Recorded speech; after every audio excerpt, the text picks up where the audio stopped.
Life comes at you so quickly. One minute you can be running around Disneyland going on roller coasters, and the next you can not be able to run or walk or sit or see. Within a couple of weeks, I had gone from being a normal 23-year-old working as a makeup artist and a blogger to becoming paralyzed and fully blind. Nothing is guaranteed. Things that we take for granted every single day can be gone so quickly. I learned this the hard way just over a year ago. Within a couple of weeks, I lost the ability to run, walk, stand, and see. I suffered one of the worst MS attacks that my doctors had ever seen, becoming fully paralyzed on the left side of my body, unable to move my arm, leg, hand, even sit upright. I lost all strength and control throughout my body, and I went fully blind in both eyes. This was me just a couple of weeks before getting sick. I had no clue that my life was about to be flipped completely upside down, and that I would spend the next over a year recovering, relearning to do everything that I would lose the ability to do. From standing, walking, rebuilding all the muscles that have wasted away. I will link the full video of my MS story down below. My family and friends really helped me document that entire process, and it's honestly insane to look back because it feels like it was just yesterday, but it also feels like it was a lifetime ago, or almost like I was watching it happen to someone else, not myself. So this time 1 year ago, I was in the hospital. I had regained the movement on the left side of my body, but all of my muscles had wasted away. I was bedbound and wheelchair bound. I was blind, legally blind. My vision was worse than a 20/400. I was really only able to see the outline and shapes of people, but I couldn't see any detail. I had just turned 24 and I thought, okay, 6 months from now I will be totally back to normal. This is just a really rough bump in the road, but everything will go back to normal. Of course, life never happens the way we expect or think it's gonna happen. I wish I could say that it only took 6 months and then I was totally back to normal, but that was not the case. Overall, I spent 4 months in the hospital, 2 in the hospital getting treated for the attack that I was going through. Then I spent 2 months right after that at a rehabilitation hospital, relearning to do everything that I had lost the ability to do. Everything from standing, using a knife and a fork, to feeding myself and getting dressed. I lost all control and coordination in my body, not to mention I lost pretty much all strength. So everything had to be sort of retrained and re-strengthened through daily physiotherapy. I left the rehabilitation hospital in May and then spent the next 4 or 5 months getting weekly physiotherapy, working on being able to walk again. In June, I was still primarily in a wheelchair. I started to be able to walk around the house and short distances using just a walker, but I still was having issues with my balance and I just wasn't quite there yet. I still had a long ways to go. Over the next 2 months or so, I started to get stronger and I started to feel like I was improving so much more quickly. Even my physiotherapist was shocked at how much progress I was making. Within about a month, I went from needing a walker to get around to a cane, and then to nothing. My mobility is still a bit impaired.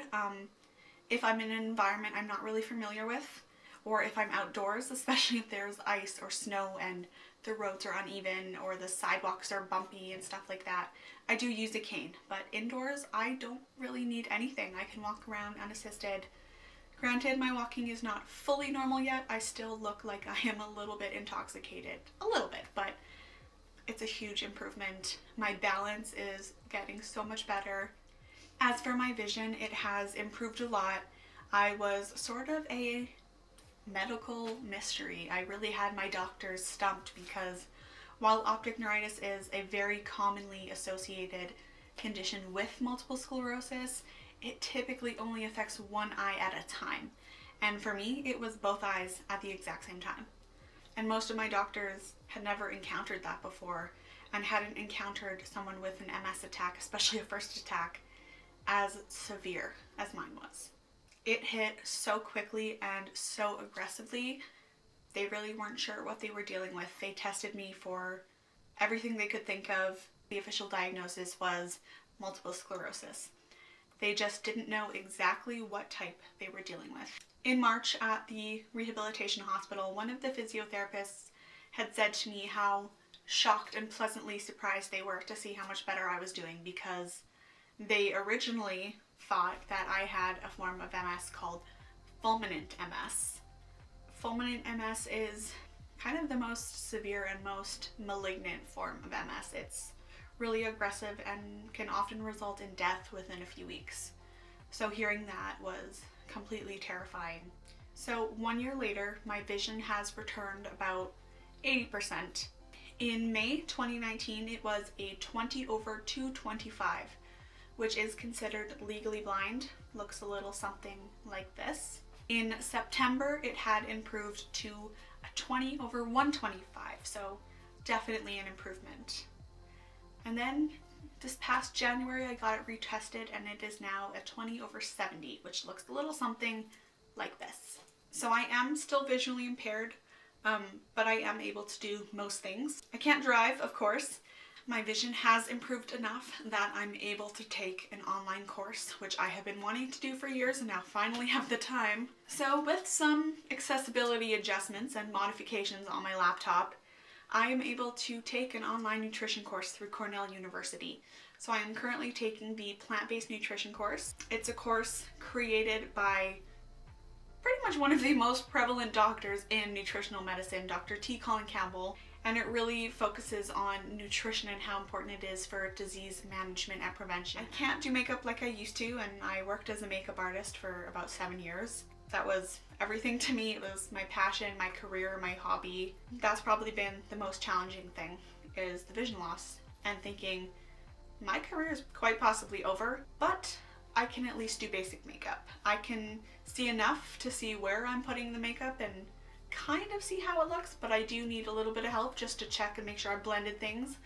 That's where my mom or my boyfriend come in. They have been lifesavers with that. But it's really been a process of learning and adjusting and figuring out how to work with my limitations and make things easier for myself. This past year has definitely been full of challenges, physically, emotionally, mentally.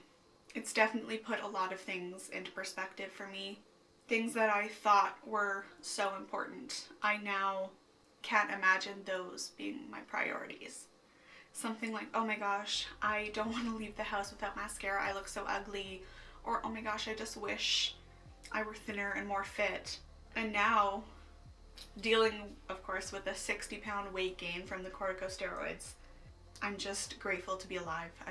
It's at the point where my body stopped working, and all I wanted was just to be able to use my body again. And now I'm kind of at the mindset where, as frustrating as, the weight gain or the limitations have been, I have a body and it works again. And I have such a deeper appreciation for how powerful and strong our bodies are, and how capable they are of healing, how much they want to heal and they want to get better. And if you give your body the tools to heal and to fight, it's capable of truly amazing things. So in May 2019, as I was leaving the hospital, I had an MRI that showed things were improving, but I still had some new lesions. There was still some further disease activity. The next MRI after that was in July 2019, and it was better news than we could have hoped for.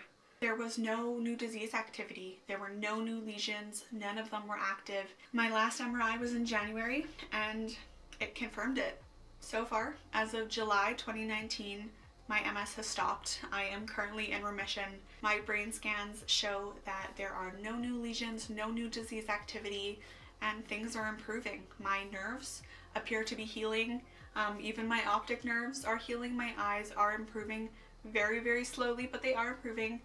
We don't know how much vision I will get back, but my doctors are at least pleasantly surprised and kind of shocked at how much they have improved considering the extent of the blindness that I experienced a year ago.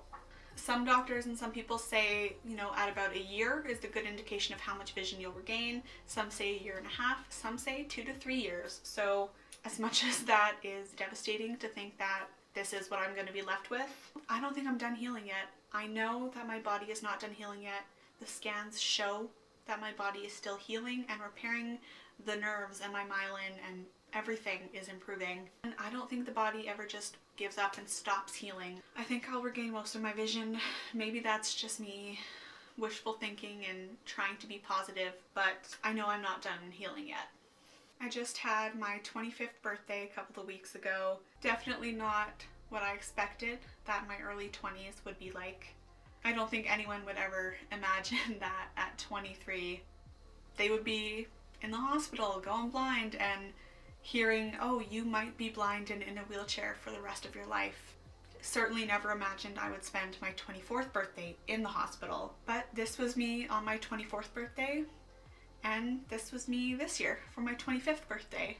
1 year later, and the difference is incredible.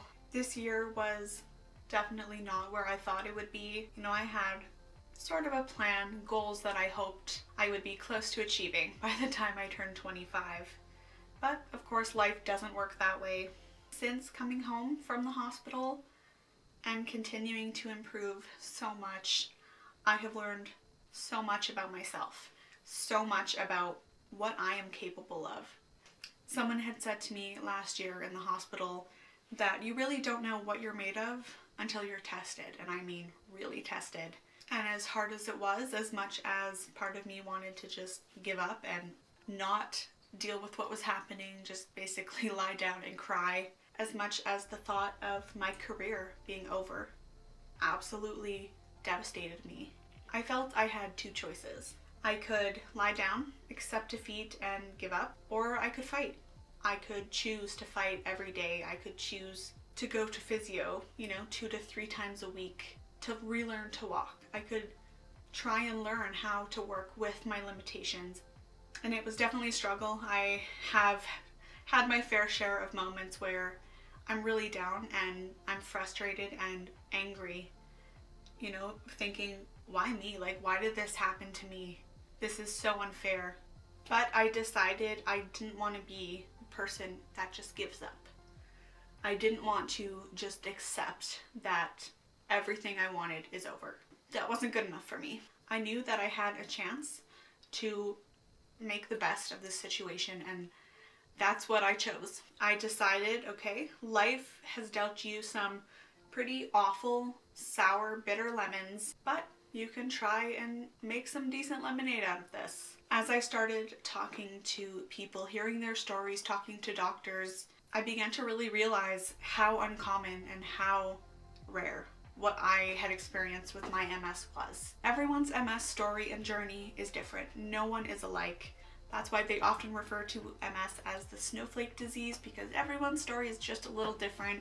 But I knew how alone I felt in what I was going through because I couldn't hear from anyone else who was going through something similar. I didn't hear of anyone else who had experienced the blindness in both eyes and the paralysis, everything all at once.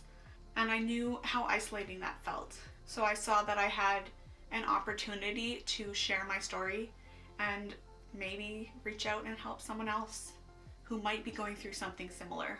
I knew I need to share my story. I need to try and hopefully provide a fraction of the comfort that I found for someone else. And I've gotten a couple of opportunities this past year to start sharing my story. In September, I was invited to speak at an MS event for the MS Society. Earlier this month, I was interviewed by ForkSmart to share my story, my journey of recovery, and how lifestyle changes have helped so much for me.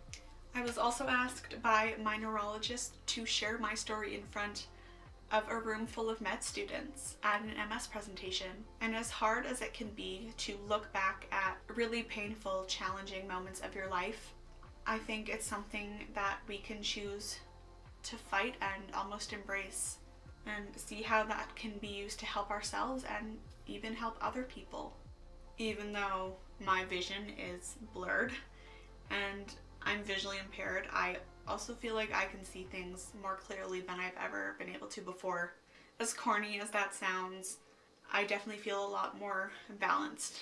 My priorities have shifted. I have so much of a deeper appreciation for the things that we take for granted every day. Things like being able to walk, run, see, drive. Those things are not guaranteed and they can be gone so quickly.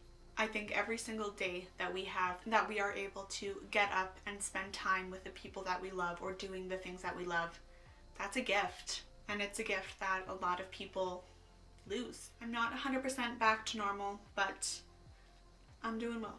I'm good, and I'm getting better every day. This was me a year ago, and this is me now. I'm lucky. I'm lucky to be able to share my story. I'm lucky to be here and show my recovery and hopefully reach someone else. Maybe you or someone you know is in the middle of a relapse, or you've been diagnosed with a disease, or you're going through any sort of difficulty. So I really wanted to share this 1-year update just to show what is possible and to show you that the body is capable of doing such incredible things. So May is MS Awareness Month, and I am so excited that I have a couple different ways that I'm going to be trying to raise some money for MS awareness. Before I lost my vision, I designed wallpapers that you could download and use on your phone or your tablet, things like that. Wallpapers like this,